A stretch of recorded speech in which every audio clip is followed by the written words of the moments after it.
Kala nyo ba urungan ko kayo? Hindi, papalaga ko sa inyo. Ang lakas ng loob mong maghamon. Pinag-iisa ka lang, ha? No? Kakayanin ko kayong tatlo. Wala akong pakialam sa inyo. Inyabo mo pa ka mo. Sama mo makatingin, no? Samantalang dayo ka lang dito. Papalaga sa inyo tatlo kayo.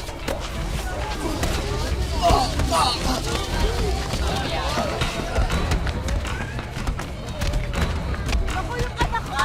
Huwag yung saktan! Tama! Ano kayo? Uwi na kayo! Ah! Opo. Manong ka na. Opo. Magsiuwi na kayo! Ano na?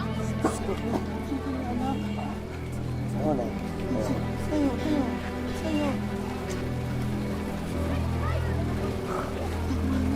Ano ba kaya nyo? Oh, halika na. Hangad ng bawat ilaw ng tahanan na maging gabay na magsisilbing liwanag sa kanilang mga anak. Pero sa kaso ni Nanay Lina, hindi niya akalaing ang sobrang pagmamahal sa anak niyang si Joseph ang lalo pang magtutulak para lalo pa itong masadlak sa dusa. Paano haharapin ng isang ina ang kalagayan ng isang anak na unti-unting winawasak ng kanyang sariling katinoan? Sa magulang ba dapat isisi ang pagdurusang dinaranas ng kanilang mga anak? Magandang araw po mga kapuso. Ako po si Vicky Morales at ito po ang Wish Ko Lang. Nay, dahan-dahan lang, masakit. Oo, dahan-dahan lang, ha? Nasasaktan ka? Hindi mo inisip yan nung nakipagbasag ulo ka. Jaime, tama na. Baka tumaas ang presyon mo. Tataas talaga ang presyon ko. Wala namang pakinabang dito sa bahay, nagdadala pa ng problema. O ano? Tinitingin mo, lalaban ka? Ha? Tama na, Jaime. Katatapos pa lang ng isang gulo ng anak mo, gusto mo na naman ng isa pa? Alam mo, kasalanan mo rin ito eh. Kinukonsinti mo. Mahiya ka naman doon sa mga kapatid mong nagbabanat ng buto sa Maynila. Ingay niyo. Tignan, kinakausap ko pa, tatalikuran ako. Hoy! Joseph? Kumay ka rito! Sige, sundan mo. Kaya nagkakasungay yan eh. Alam niya kasi may magtatanggol sa kanya.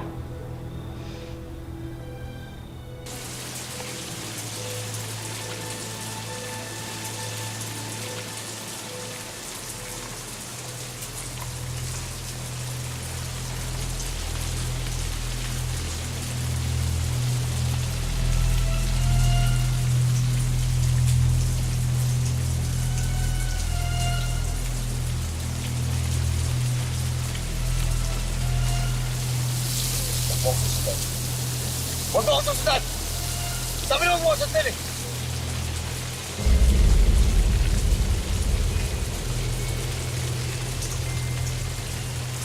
Saka lang!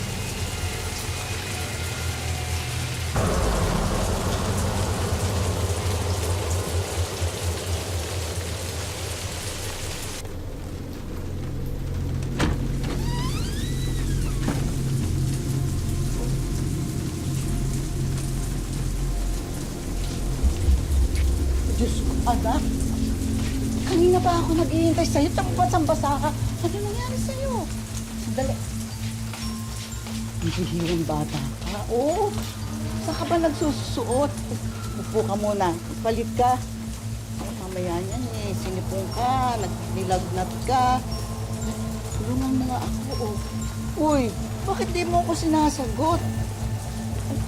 Tanggalin mo yan. Taas mo na yung kamay mo. Anak ko naman, ano ba namang sakit ang ulo itong dinadala mo sa akin? Ha? Oh, ha? Anak, bakit mo hindi ako sinasagot? Oo, ikaw nang pakain ng baboy, tapos ako na mag-iigip. Oo. Psst! Kamahingi. Marinig ka ni nanay eh. Ano ba? Ikaw makulit. Ikaw makulit eh. Saka ba? Sabi na huwag kayo makulit eh. Ikaw makulit. Lumayo kayo. Ano ba? Lumayo. Lumayo kayo sa harap ako. Lumayo ka. Joseph, anak. Bangon na. Sabayin mo ako manangalian. Anak. Sina.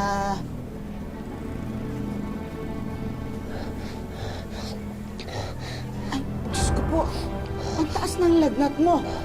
Jaime!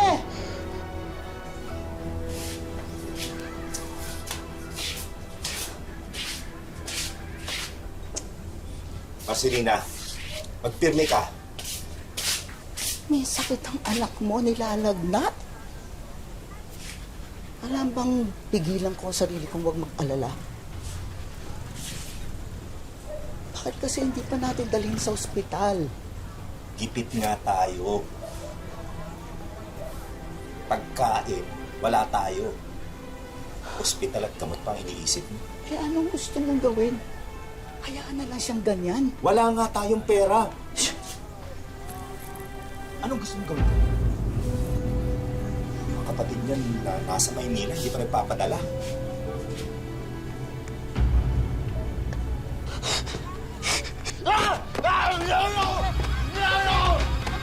Joseph!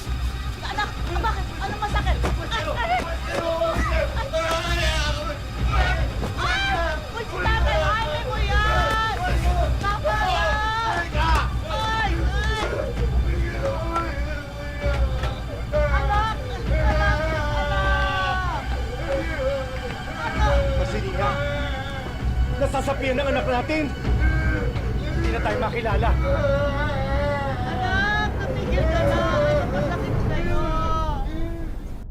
Dahil sa pag-aakalang pinaglaruan ng masamang espiritu si Joseph dahil sa mga inaasal nito sa kanila, nagpasya si Jaime na patingnan siya sa albularyo kahit pamariin ang pagtutol ng asawa niyang si Lina sa desisyong ito.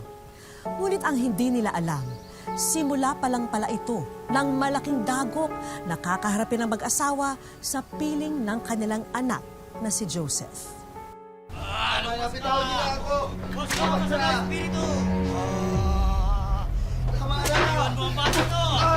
Ano pa ginagawa niyo sa akin, Diyos? Sinasapian! Ayasan mo siya! Nay! Tulungan niyo ako dito, Nay! Tama na! Nasasaktan ang anak mo! Hindi nasasaktan ang anak mo, Lina. Hinahanap ko lang kung sino nagpapahirap sa kanya.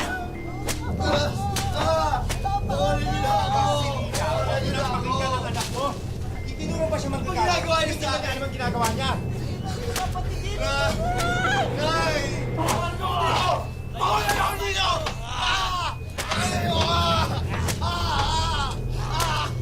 Ano ba ginagawa niyo sa akin? Hindi naman ako sinasabihan!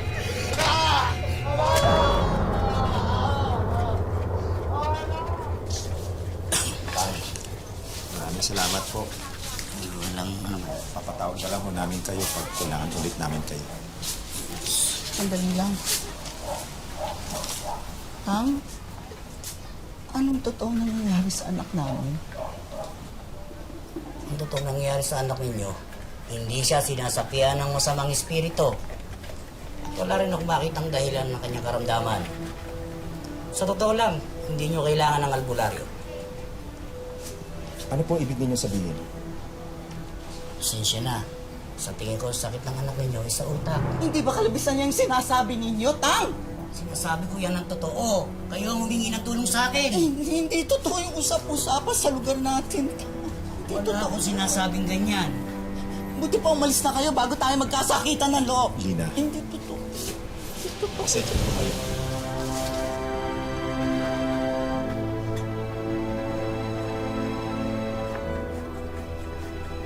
Higa na. Lina! Higa na. Ah, Tutuwa ka sa dala ko. Oh. dami. Joseph, oh. Maglalaga ako ng kamote para meron tayong pamerienda. Napakain muna ako ng baboy, ha? Tama na siguro ito.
Aling Lina, nakikirami po kami. Salamat po, salamat. Hindi naman po sa nangingialam ha. Paano na po kayo niyan ngayong wala na si Mang Jaime? Paano? Sa piling po ni Joseph. Mawalang galang na lang pero walang kasalanan ng anak ko sa pagkamatay ni Jaime. Aksidente lang nangyari. Aling Lina, alam naman po natin na alam niyo yung sitwasyon ng anak niyo. Bakit po hindi niyo na lang kayo siya daling sa mental hospital yan si Joseph?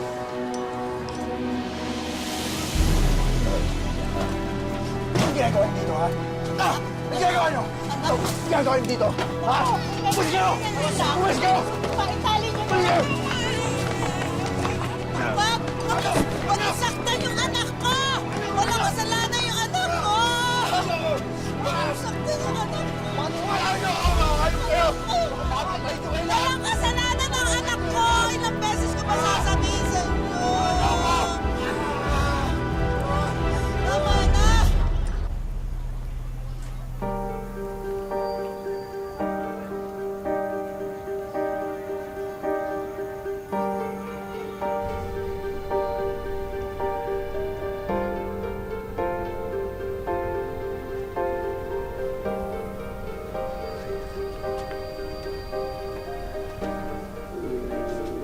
Nak?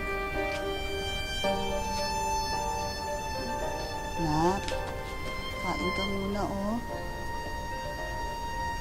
Kain ka muna.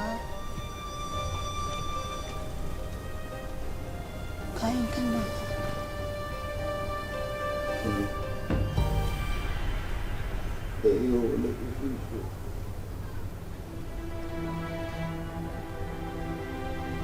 Balik na sa dati, Nay.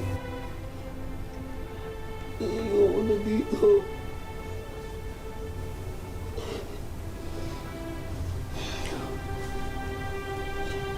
Ayoko na dito, Nay. Anak ko. Anak. Konting tiis lang, anak. Konting tiis lang, anak. Pag nakaipon ako, ipapagamot kita. Mahal ka na, kain ka na. Malakas ka. Para gumaling ka agad, ha? Malakas ka, anak.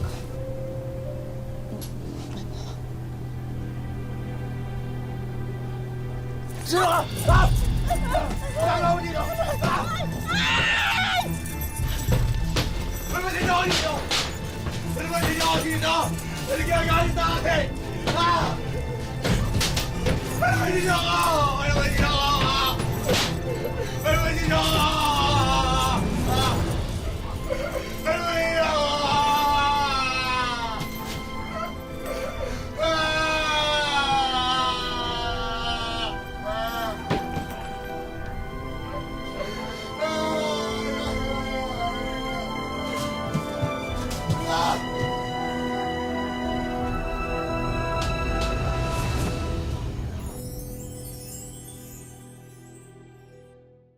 Wish ko lang.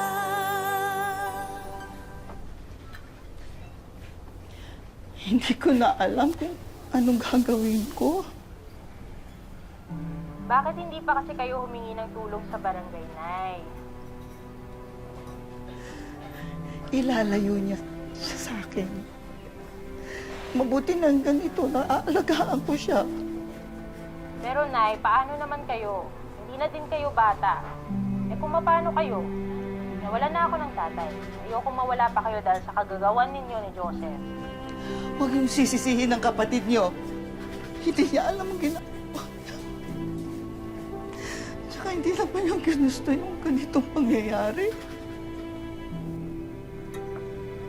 Basta, Nay, kayo lang ang iniisip ko. Kapag may nangyari pa sa inyo, hindi ko na alam ang magagawa ko sa kapatid kong yan.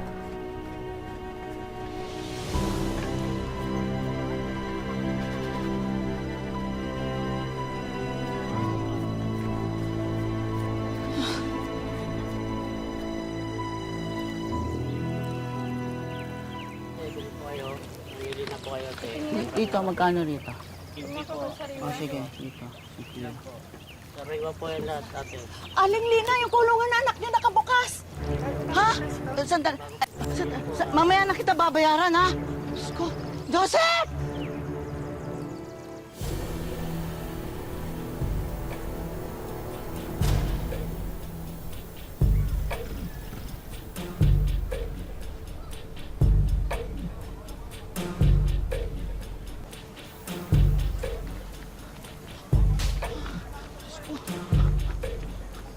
Anak?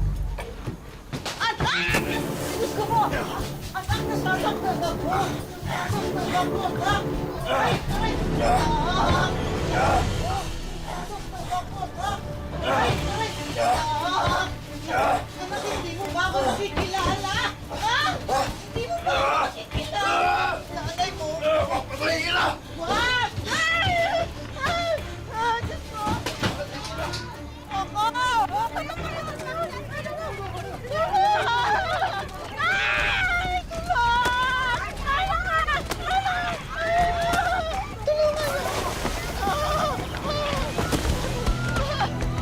Tama na! Anak ko yan! Huwag yung saktan! Hindi siya kriminal! Bitawan niyo ako! Tama na! Tama na!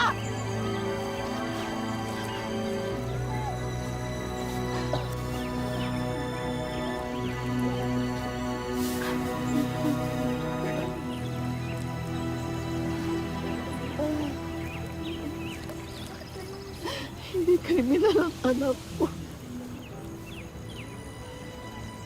Hindi kriminal ang anak ko. Huwag man kayo sa anak ko.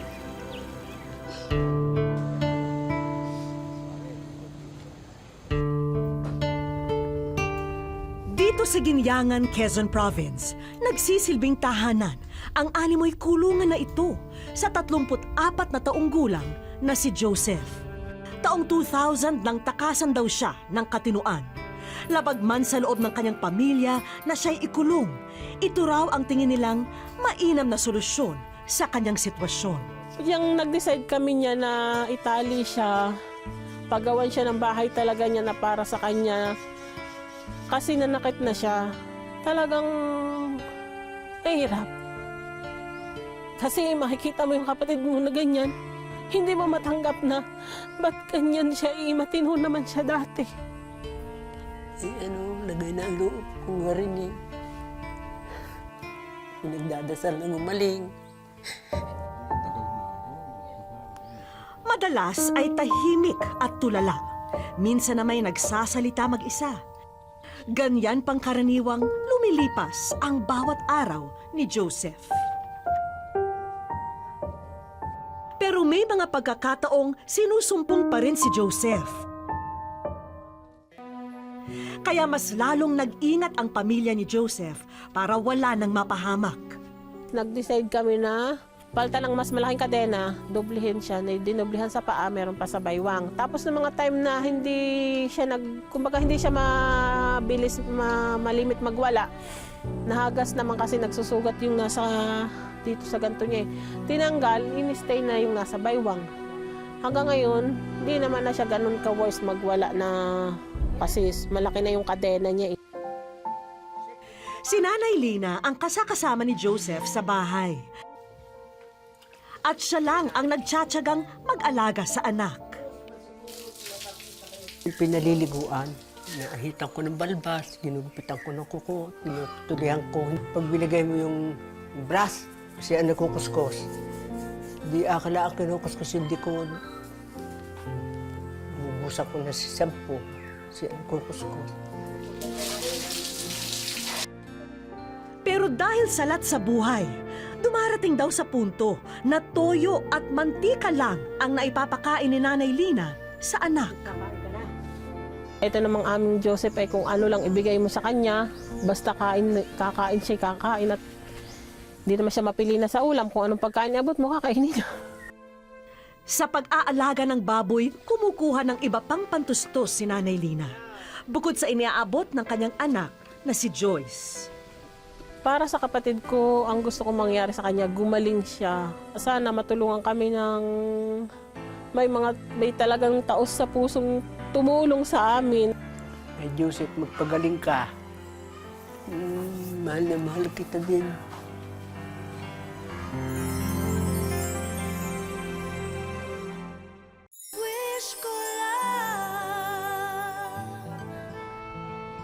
Isang team ang binuo namin na tutugon sa paggaling ni Joseph. Mga doktor, nurse, mga social worker, health worker, volunteer mula sa Department of Health at marami pang iba ang gustong maging bahagi sa Oplan Sagip Joseph.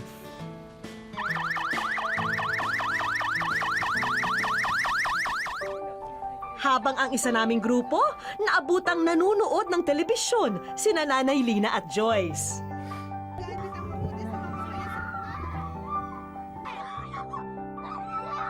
Tila nagkakaroon ng aberya sa palabas na kanilang pinapanood. Pansamantala naming pinuputol ang programang ito para sa kapapasok lang na mahalagang balita. Hi Joyce! Kayo ay nasa wish ko lang. Nakarating sa amin itong wish mo para sa iyong Nanay Lina at kapatid na si Joseph. Kaya, ready na ba kayo sa mga inihanda naming sorpresa para sa inyo? Hindi makapaniwala si Joyce sa kanilang napanood. Sobrang salamat, sobrang natutuwa kasi sa tagal-tagal na panahon matutulungan niya yung kapatid ko. Tapos yung nanay ko, para sa kanya to kasi awang-awa na ako sa nanay ko sa pag-aalaga sa kapatid ko. Hindi ko makataniwala nung mangyayari ito kasi dati nanonood lang kami. Laging ulood ako, napapanood ko lagi yung programa niyo. Kasi nga hinihiling ko na sana maghimaya ang Diyos na makaabot kayo dito. Yung tulong na ginagawa niyo, maabot kami ng tulong niyo. Kaya Narito na ang mga sorpresa para sa mag-iina. nanganak agad ang baboy mo. Ang laki na! Oh, 3 agad! Uwis ko lang. Una na riyan ang mga damit para kay Joseph. Sabi mo, walang susuotin. Ngayon, meron na. Uteng inay. Ang gaganda. Hawakan mo. Siyempre, sinamahan na rin namin yan ng cellphone para kay Nanay Lina. May pandagdag pagkakakitaan din kaming kaloob dahil ang 3 little pigs na ito, inyong-inyo na rin. Sinamahan na rin namin yan ng feeds na magpapalusog sa kanila. Ay, inahinin ko yan. May kapalit ng inahin nila. Narito rin ang medical assistance na maaring makatulong sa inyong pagpapagamot kay Joseph. Pero hindi pa riyan nagtatapos. Samahan niyo kaming salubungin ang mga taong tutulong sa iyong kapatid Joyce. Musta po kayo? Nilapitan na rin ni Doc Evelyn ang pasyente. At dahil matagal na panahon na rin nakakulong dito si Joseph, hindi na raw nila alam kung nasaan ang susi. Joseph! Gusto mo ba tanggalin natin yung... Kaya ang kaibigan natin mula sa Bureau of Fire Protection na ang magtatanggal ng mga kadena kay Joseph, kaagapay ang ating kapulisan. Tayo, suot mo shirt mo. Dali, ganda ba? Hindi matatawaran ang saya na nararamdaman ni na Joyce ng mga oras na yun. Tanggal na tayo. Wala nang mabigat sa bayong mo. Punta mo.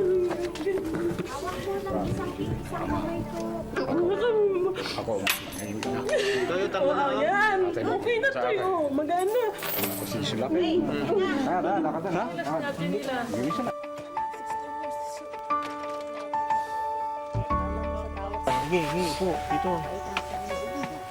Sinimulan ng suriin si Joseph. Joseph, hawakan lang kita ha. Ha? Mula tutoy, mula. Ipapa-admit natin sa 13 Martires, no? Kasi kinordinate na ni Ma'am Paula. So doon siya gagamutin ng ng buong buo. Sobrang masaya po ako para sa kanya at sobrang nagpapasalamat po kami kasi mabibigyan na po siya ng lunas na tulungan po kami kasi kung sa amin pong pamilya hindi talaga po namin kaya na siyang ipagamot. Salamat sa mga tumulong sa inyo. Nakasabay na po na kasi nagaling na siya. This is a case of schizophrenia. So chronic illness siya, mental illness. So kailangan maggamot siya, madala siya sa mental psychiatric facility para magamot siya ng maganda, ng maayos. Mahaba-habang gamutan daw ang pagdaraanan ni Joseph. Kaya kailangan niya ang buong suporta ng kanyang pamilya. Sobrang napakalaki po ng pag-asa namin ngayon kasi alam po namin na may tumutulong na sa kapatid namin. May mga gamot na po siyang maiinom na magkukontagious na po yung pag-medical niya. Kaya umaasa po kami na babalik siya dito na okay, magiging okay na siya. Kaya sobrang thank you po. Sa kabila ng dinanas na hirap at pasakit ni Lina sa kanyang anak na si Joseph, pinatunayan niyang mas matimbang ang pagmamahal niya sa kahit na anumang dagok na dumating sa kanyang buhay. Dahil kasabay ng paghilom ng mga sugat ay ang pangakong may naghihintay na pag-asa para sa ating lahat. Maraming salamat po mga kapuso. Ako po si Vicky Morales at ito po ang Wish Ko Lang.